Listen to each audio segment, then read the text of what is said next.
In 2019, Adam Montgomery, a man with an extensive violent criminal history, was granted custody of his daughter Harmony by a court in Massachusetts. He went on to kill her just months later. Advocates say that seemingly inexplicable ruling happened in part because of how the judge interpreted New Hampshire law. Senate Bill 417 aims to help the state prevent similar situations in the future. We learned from many cases, much like the Harmony Montgomery case, that a lot of the key evidence comes so much later down the line at a point where the child could truly be harmed. But lawmakers are hung up on the evidentiary standard the state must meet in order to stop the kind of custody transfer that happened to Harmony.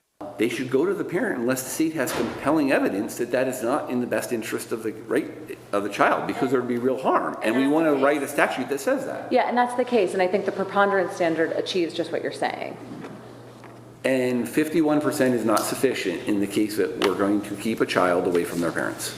Right, and I understand I fully agree in a normal circumstance, but we're talking about a child who has already been removed. Representative J.R. Hole says the state should have clear and convincing evidence if it wants to intervene. We have a parent that has not been accused of neglect or abuse who is suddenly not treated as innocent. They're treated as guilty, and they have to go prove their innocence in court, and that's just plain wrong. This child protection legislation also includes language to restrict out-of-state placements of kids in state custody.